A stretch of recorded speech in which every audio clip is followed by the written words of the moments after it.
But recorded. Well, I but made a I happy think mistake last time, so okay. but I think it's a good path because when you begin to talk about what you do in life as an entrepreneur, as a small business owner, just as a human being, the question that you have to ask yourself is why you do it and what is it all about. And so for me, when you say Mr. Empowerment is all about, no, it's all about him and what he does through me based on why he's called me to do it. And so it is the why he called me to do it that gives me the fuel to get it done, even when I don't feel like doing it. Because the truth of the matter is, every day we wake up in the morning to do what we're called to do or what we choose to do is not a day that we actually feel like doing it. And so what do you do when you don't want to do what you're supposed to do that you was called to do, but you don't feel like doing it? And we all have those moments. And we have those moments because we get tired. We have those moments because we get frustrated. We have those moments because things are not working out the way they should. We have those moments because we've been up all night with the baby. We have those moments because we've been arguing all night with the lady. We have those moments because the bills are piling up and they're not getting paid as fast as they're coming in. We have those moments where our body, you get a certain age and you got to wake up in stages. And so sometimes you rather just not get up because you don't feel like going through the stage that's necessary to get out the bed. And so we have those moments. So what do you do? What do you do? And Kathy, as I'm talking, I'm thinking about what I do. What do I do? Because in business, you guys, can I tell y'all a secret about business? Can I tell you a secret about professional athletes? Can I tell you a secret about anybody that is going to be successful? The first game that you have to win in the game of life is the mind game. You got to be able to win the mind game because as a man thinketh in his heart, so is he. That's who he ultimately becomes. And many of us lose in business. We lose in our professions. We lose in the things that we seek to accomplish, not because we don't have the capacity, not because we don't have the competency, but because we don't have the mentality. We don't have the mentality. We don't have the mentality to win. And because we don't have the mentality to win the mind game, we lose every other game that we have in life. So how do you win? How do you win? How do you win first and foremost in the mind? When the mind has over 70,000 thoughts that's coming in at the speed of light on a daily basis, how do you win at that when those thoughts are not in alignment with one another, but oftentimes they contradict one another? How do you win the mind game? Well, let me tell you a few things. I'm going to teach you real quick. I'm going to teach you 3 things that's going to help you win in your mentality, that's going to help you come to a place where you're able. It's going to help you come to a place where you're able to defeat the internal battles that's seeking to defeat you. The first thing that you got to do is you got to be able to identify the source of the thought. Every thought that you have in your mind has a source. There's a source. There's something that has prompted this thought. It is an experience. It is a word. It is something that triggered this particular thought that will cause you to think that way. Sometimes that experience is or it comes from your childhood. Sometimes that experience comes from someone that you value that spoke a negative word over your life. Sometimes that experience is vicarious trauma. And vicarious trauma is trauma that you experience based on being close to somebody that you love experiencing trauma. And so you set up in your mind that and you begin to become traumatized based on what happened to them for the fear that it might happen to you. So as a result, you seek to avoid. So you got to consider the source of the thought. And once you consider the source of the thought, you have to determine if this thought is a thought that is going to get you to where you desire to be, or is it going to keep you from ever pursuing to get there? And when you get to that moment, and understand where it's coming from, then you'll understand what to do with it. And what does that mean, Coach Dan? Well, what that means is if it's a thought that I should keep and reinforce, then it's something that I'll speak out of my mouth. Yeah, that's the second tier. The second tier, consider the source. The number one, consider the source. Number two, be mindful of what you say. Why should you be mindful of what you say? Because words have power. Matter of fact, there's a book that I read, and it says that the worlds are framed by your words. In other words, the world that you live in, within that you're creating by the words that are coming out of your mouth. There's another saying that says in this book that I read that says death and life is in the power of the tongue. In other words, your words have the ability to tear down and build up. Your words become a tool for the construction, watch this, of your purpose.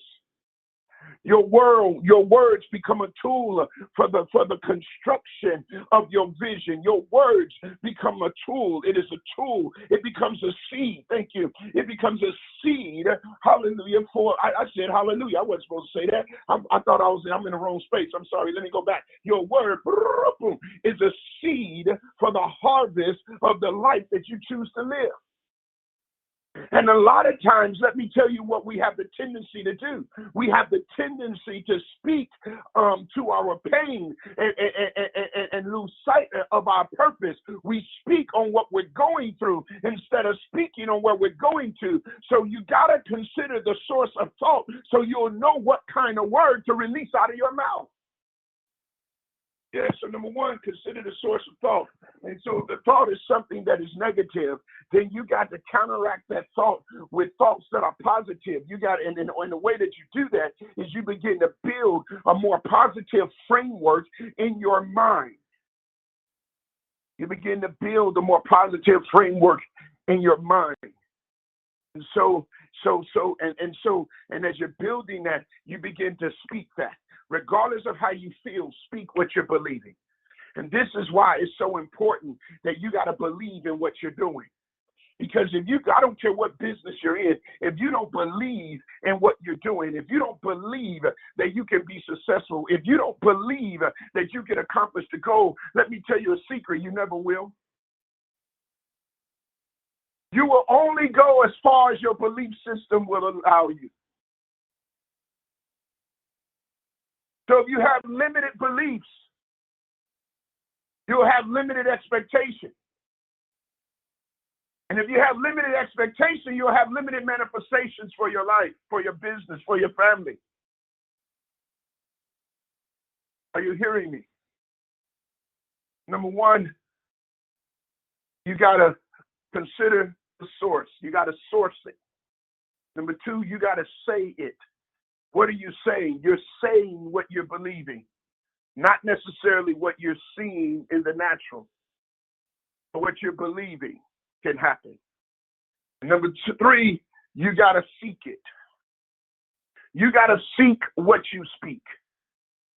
And when you begin to focus on seeking what you're speaking, then you won't become so easily distracted in the process, because you understand that the process is just that. But there's a promise that you're seeking after that you're going to possess, and that's based on what you spoke out of your mouth. But we got to get rid of words that says I cannot, I can't. We got to get rid of words that says I'm a failure. We got to get rid of words that says that it's not going to happen. We got to get rid of words that says I'm not good enough. We got to get rid of words that says I might as well just quit. We got to get rid of those words because those words were first a thought. So if we could get rid of the thought, we'll get rid of the words. But you get rid of the thought by speaking a different word. So every time you think that you can't, you say I can. It was Muhammad Ali, before he ever stepped into the ring, he said, I'm the greatest of all times. He had an I am statement that was greater than any. Listen, he believed that he was going to win before he got into the ring. And as a result, he began to train like he was a winner. He began to train like he could not be defeated. Are y'all understanding me? And ultimately, he became what he said. Let me get back to that. Ultimately, you will begin to pursue, watch this, what you believe and what you say if you really believe what you're saying. And as you begin to pursue it, that process of pursuit creates preparation. It creates passion. It creates, watch this, pain diffusers. What are pain diffusers? I don't know. I just came up with it right now. Pain diffusers are those things that's on the inside of you that begins to diffuse pain based on the purpose of your pursuit. So even though as I'm pursuing and I'm going through the process, I'm experiencing pain, but because I believe in where I'm going, and because where I'm going, not getting there is not an option, there's internal pain diffusers that says that even though it's painful, I'm going to keep going and I'm going to work through the pain, because one thing about pain is that pain don't last forever.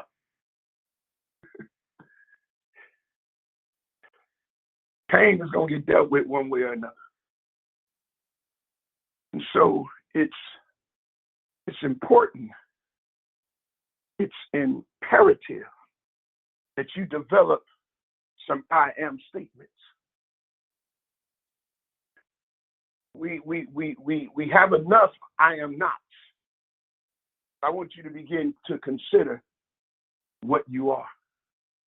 Consider who you are. In this business, consider what you can be and seek to speak it and ultimately be it. But understand this, that the reality of your life is based on what you believe your life can be. The reality of your success is based on your belief as to how successful you can be. And when you feel that you come to a limitation of capacity and or competency, and you have the ability to make a decision to break through those limitations with education, information. Are y'all understanding me? And personal development. To be honest with you, Coach Dan has found himself with a glass ceiling, but I haven't been able to hit 8 figures. And I'm concerned about that. And what I've identified is that one of the issues is my complete understanding of financing, of finance. I understand math, I understand accounting, but finance and how it all works in terms of big business and big real estate is a limitation of mine. Understanding that level of business and that magnitude of business is a weakness of mine. So guess what Coach Dan's going to do? I'm starting school March 24th with a dual degree. For one is an MBA, Masters of Business Administration with concentration in finance, and then I'm going to take it another further step and get a DBA, a Doctor of Business Administration, with emphasis in finance and commercial real estate. Why? Because I can't allow myself to be limited by myself. Wow. I can't allow myself to be limited by myself. I will not be the source of my limitation. And you have to make that decision for your life. That you will not be the source of your limitation and be okay with it. And once you make a commitment to yourself, once you make an agreement with yourself, and I'm going to be done right here. Once you make an agreement with yourself, don't break your agreement with yourself. Don't compromise. Your agreement with your best self is non-negotiable. Oh, y'all better listen. Your agreement with your best self is non-negotiable. Your agreement with your best self as it pertains to your health is non-negotiable. Your agreement with your best self as it pertains to your profession is non-negotiable. Your agreement with your best self as it pertains to your business is non-negotiable. Stop negotiating and compromising the agreements that you have made with your best self for the self that don't want to be your best.